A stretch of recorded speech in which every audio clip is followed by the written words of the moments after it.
December 11, 1978, 3:12 in the morning. Building 261, the Lufthansa cargo terminal at John F. Kennedy International Airport. 6 men in ski masks are carrying 72 cardboard boxes from a double-door vault to a black Ford Econoline van parked at the loading ramp. Inside those boxes is $5 million in untraceable cash, plus $875,000 in jewelry. In total, $5.875 million. Adjusted for inflation, roughly $28 million today. The largest cash robbery ever committed on American soil. Not a single shot was fired.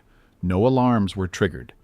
8 Lufthansa employees lay face down on the lunchroom floor with their eyes closed, doing exactly what the masked men told them to do. By 4:21 in the morning, the van pulled away from the loading dock and into the dark. The whole operation took 90 minutes. That is the version Goodfellas showed. The Heist, the score. Robert De Niro as Jimmy Conway sitting in a diner booth, chain-smoking, quietly deciding who lives and who does not. A paranoid gangster eliminating loose ends after the biggest cash robbery in American history. But Goodfellas compressed months of systematic killings into a 4-minute montage set to the piano interlude of Layla by Derek and the Dominos. Bodies in dumpsters, bodies in meat trucks, bodies frozen in parked cars. Beautiful cinema, terrible history. Because the real aftermath wasn't a montage. It was a methodical, months-long elimination campaign. And the reasons behind each killing weren't just paranoia. They were economics. This is the story of what happened after the Lufthansa heist. How the man who planned the perfect robbery spent the next 5 years erasing every person who helped him pull it off. Not because they might talk, but because dead men don't collect their share. That's the part Goodfellas never fully explains. The plan started with a chain of debts. Louis Werner, a cargo agent at the Lufthansa terminal, owed $20,000 in gambling losses to a bookmaker named Martin Krugman. Werner could not pay, so he offered something better than money: information. Werner told Krugman that Lufthansa flew in massive shipments of untraceable foreign currency to Building 261. Cash from Germany, exchanged and bundled, sat in a vault with minimal security. Krugman took that information to Henry Hill. Hill took it to Jimmy Burke. And Burke saw what everyone else missed: an opportunity worth millions. James Burke was born in 1931 in New York City. He was raised in foster homes with no family money and no connections. He had no Sicilian blood, which meant he could never be made in any of the 5 families. He was Irish-American. In the world of La Cosa Nostra, that made him a permanent outsider. Burke was smarter than most made men. He operated under the Lucchese crime family as an associate of Capo Paul Vario. He ran his crew out of Robert's Lounge, a bar in South Ozone Park, Queens. Hijacking was his specialty. Trucks came in and out of JFK Airport carrying cigarettes, electronics, and designer clothing. Burke's crew would intercept them, unload the cargo, fence it through a network of buyers, and split the profits. According to federal estimates, Burke was pulling in between $50,000 and $500,000 per hijacking job. He was disciplined with money. He did not flash, and he did not buy mansions or sports cars. He understood that the men who got caught were the men who spent visibly. That discipline kept him safe. That discipline made the Lufthansa job possible. Burke assembled his crew carefully. Tommy DeSimone and Angelo Sepe were the muscle. Louis Cafora, Joe Budamanri, Robert McMahon, and Paolo Licastri handled the vault work. Burke's son Frank would drive one of the backup vehicles. Parnell Stacks Edwards would handle the van. After the robbery, Edwards was supposed to drive the Ford Econoline to a junkyard on Avenue D in New Jersey, owned by associates of John Gotti's Gambino crew. Crush the van. Destroy the evidence. Simple. Each man was promised a cut between $10,000 and $50,000, depending on their role. Those figures were calculated on an expected haul of $2 million. The actual take was nearly 3 times that. Burke kept the difference. Every man on the crew expected a cut based on $2 million. Burke was sitting on nearly $6 million. The math created a problem. Burke was a man who solved problems permanently. Mob historian and journalist Jerry Capisci said Burke's logic was straightforward. Jimmy figured the fewer people alive, the fewer people he had to pay, and the fewer people who could put him at the scene. That's where the killing began. Stax Edwards was first. Samuel L. Jackson played him in Goodfellas. It is a quick scene, a man getting shot in a dingy apartment, almost a throwaway moment in the film. The reality was worse. Edwards had done one thing wrong, and it was catastrophic. Instead of driving the van to New Jersey, he got high, drove it to his girlfriend's apartment in Canarsie, Brooklyn, and parked it in front of a fire hydrant. NYPD found the van 2 days after the robbery. Edwards's fingerprints were inside. Within 72 hours, FBI had connected the van to the Burke crew. The perfect crime was unraveling because one man could not follow a single instruction. Burke did not hesitate. On December 18, 1978, 7 days after the heist, Tommy DeSimone and Angelo Sepe went to Edwards's apartment. According to Henry Hill's testimony, DeSimone shot Stax 5 times in the head with a .25 caliber revolver. Edwards was eating dinner when they arrived. He had a piece of chicken in his mouth when the first bullet hit. He never stood up from the table. 12 days later, Tommy DeSimone himself was dead. On December 30th, 1978, DeSimone drove to a house in Queens where he believed he was about to be inducted into the Lucchese family. He thought he was getting made, the moment every associate works toward. You take an oath, you prick your finger, you become untouchable by other families without permission. Tommy never made it inside. Joe Pesci won the Academy Award for Best Supporting Actor playing DeSimone in Goodfellas, where the character was named Tommy DeVito. In the film, Tommy walks into an empty room and realizes what is happening in the last second before the bullet. In reality, the Gambino crime family ordered the hit. The reason had nothing to do with Lufthansa. Tommy had killed 2 Gambino associates without authorization. One was William Billy Bats Bentvena, a made man beaten and stabbed to death in 1970. In the Mafia, killing a made man without permission from the bosses carries one penalty: death. No negotiation, no defense. The Gambinos had been waiting 9 years for the right moment. The chaos surrounding the Lufthansa investigation gave them cover.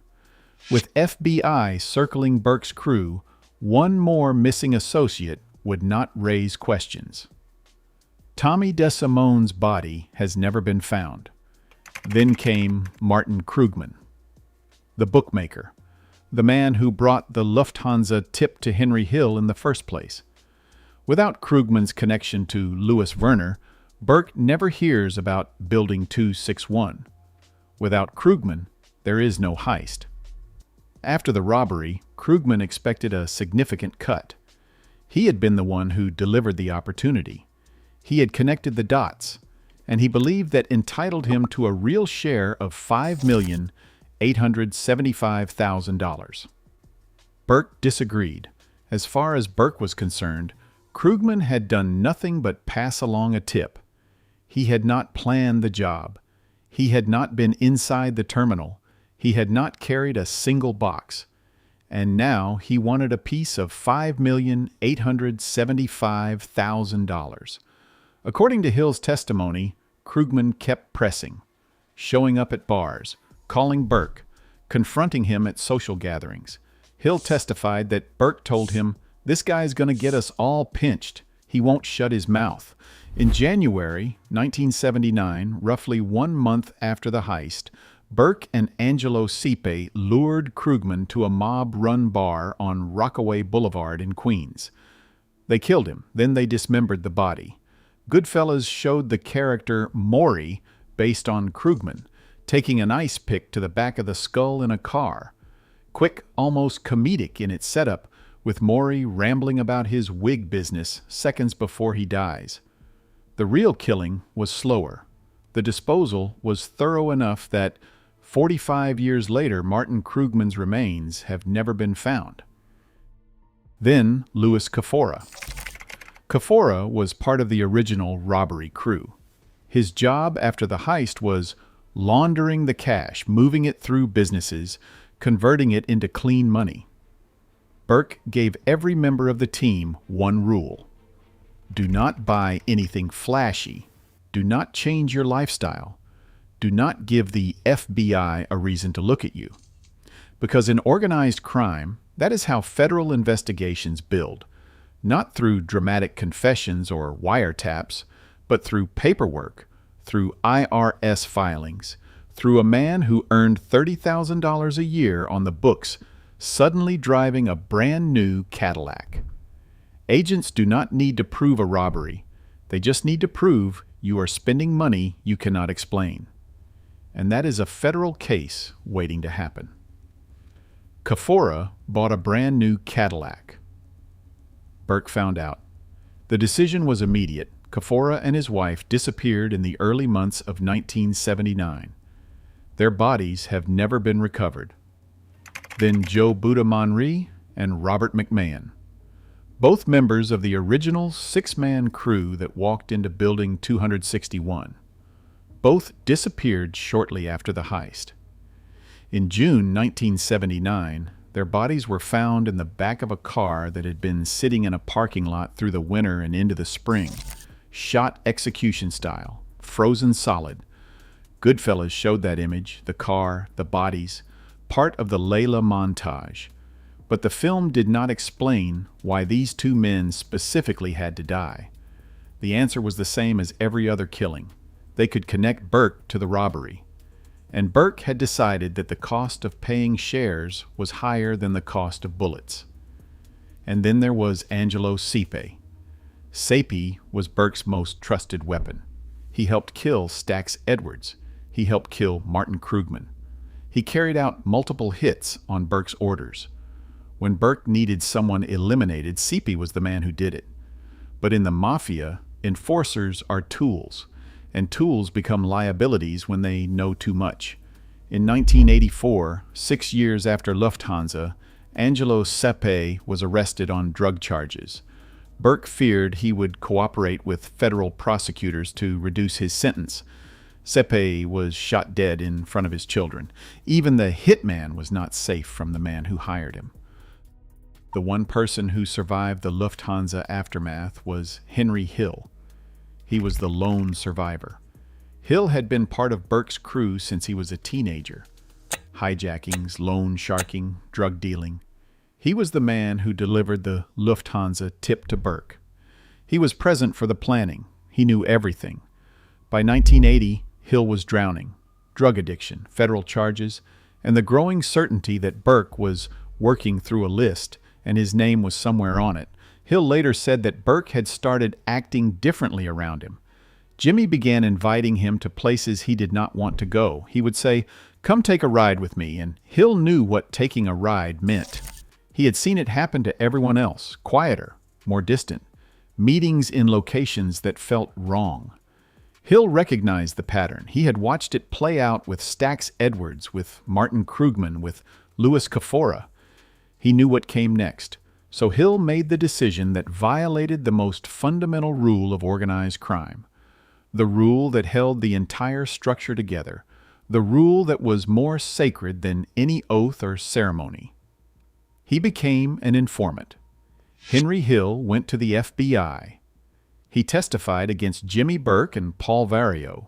His testimony helped convict Burke on a separate murder charge. Burke was sentenced to 20 years. He died in prison on April 13, 1996, at the age of 64. Paul Vario died in prison on May 3, 1988. He never cooperated. He never testified against anyone. He died a convict, alone, in a federal medical facility in Fort Worth, Texas, hundreds of miles from the streets of Brooklyn where he had built his empire. Vario never said a word. In the mafia, that silence is the highest form of loyalty. And it bought him nothing. Not freedom, not mercy, not even a funeral in his own neighborhood. Hill entered the witness protection program, but he could not stay clean. He was expelled multiple times for drug use, alcohol abuse, and minor crimes committed under his new identity. He spent decades selling his story to journalists, filmmakers, and talk show hosts.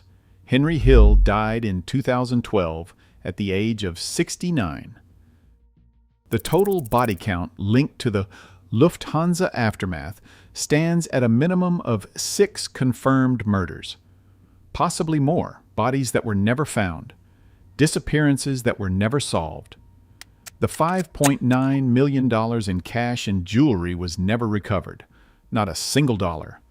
The only person convicted for the actual robbery was Louis Werner, the Lufthansa employee who started it all by feeding information to Krugman. Werner cooperated with prosecutors and served 11 years.